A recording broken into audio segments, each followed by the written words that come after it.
Selamat pagi anak-anak semua, selamat berjumpa kembali di pelajaran matematika. Kali ini kita akan belajar tentang koordinat kutub atau koordinat polar. Nah, materi ini merupakan submateri dari sistem koordinat ya. Pada materi ini kita akan belajar cara mengubah dari koordinat kartesius ke koordinat kutub atau koordinat polar dan sebaliknya. Baik, kita lihat ya. Nah, pertama kita lihat dulu mengenai koordinat kartesius. Koordinat kartesius itu adalah koordinat ya, suatu titik yang digambarkan pada sumbu X dan Y pada bidang kartesius yang terdiri dari absis atau nilai X dan ordinat atau nilai Y, sehingga koordinat kartesius itu ditulis dengan X, Y ya. Nah, digambarkan pada gambar ini bisa diperhatikan, maka titik P itu adalah ya X, P, Y, P itu koordinat kartesius. Nah, bagaimana dengan koordinat kutub atau koordinat polar? Nah, koordinat kutub adalah koordinat yang digambar pada sumbu X dan sumbu Y terdiri dari nilai R. R itu adalah jarak titik dengan pangkal koordinat. Dan theta itu adalah sudut XOP. Maka ditulis titik koordinat kutub sebagai R, theta. Ya.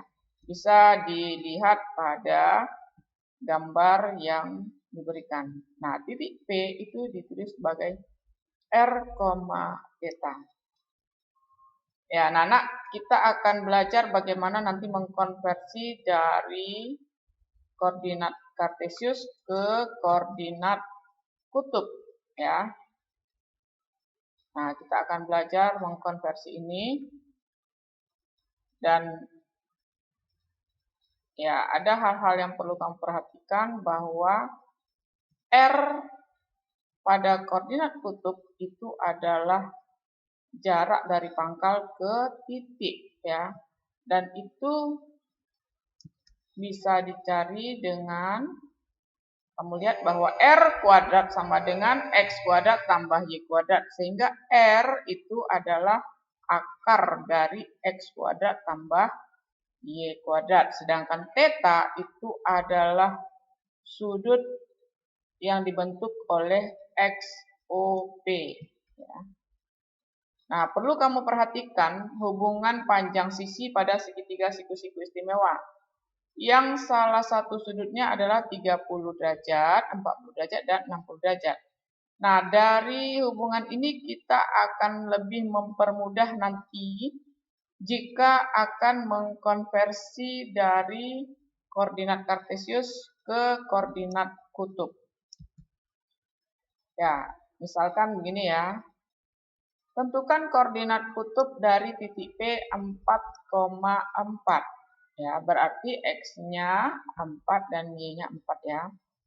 Nah, kamu lihat dari gambar yang tadi ya, bahwa nah, kalau pada segitiga yang diberikan ya, jika sisinya A dan A, maka pastilah dia akan membentuk sudut 45 derajat. Maka R-nya adalah A akar 2. Ya, A akar 2. Maka kalau koordinat kartesius 4,4 berarti R-nya adalah 4 akar 2 dan sudut XOP-nya adalah 45 derajat.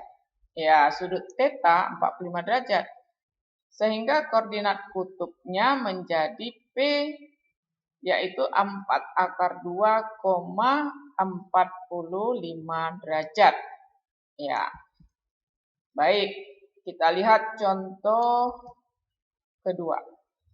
Tentukan koordinat kartesius dari T 6,30 derajat. Nah, ini koordinat polar ya. Koordinat polar ini akan kita ubah menjadi koordinat kartesius. Kalau digambarkan, kita lihat ya pada gambar yang diberikan, kalau dia 30 derajat ya, maka sisinya adalah A akar 3 dan R-nya adalah 2A ya. Nah, di sini R-nya 2A karena di sini R-nya 6 ya, R-nya 6, maka A-nya kita dapatkan 3 ya. A-nya kita dapatkan 3. Oke, karena A-nya 3 berarti itu adalah jarak atau titik Y ya, titik Y-nya 3 dan X-nya berarti 3 akar 3. Ya, perhatikan di gambar. Berarti titik X-nya 3 akar 3 dan Y-nya adalah 3. Sehingga didapatkan koordinat kartesius atau titik T itu menjadi 3 akar 3,3. Itu koordinat kartesiusnya. Oke, baik. Kita lihat untuk contoh ketiga. Nah, tentukan koordinat kutub dari 8,8 akar 3. Ya, kita lihat gambar ya, kita lihat gambar. Oke, maka di sini terlihat bahwa panjang X ya itu adalah A, kemudian Y itu adalah A akar 3, kemudian R-nya adalah 2A. Ya. Kalau R-nya 2A ya, 2A, sementara A-nya kan 8 ya. Maka R-nya adalah 2 kali 8. Maka R-nya adalah 16. Dan sudut θ-nya 60 derajat. Sehingga kita akan dapatkan koordinat kutub dari titik P 8,8 akar 3 adalah 16,60 derajat. Ya. Memang untuk koordinat kutub ini ya, tolong kamu perhatikan hubungan gambar-gambar segitiga dengan sudut-sudut yang diberikan. Karena akan mempermudah kamu untuk mengkonversi koordinat kartesius ke koordinat kutub. Ya, baik anak-anak. Sekian atas perhatian kamu dan tetap semangat.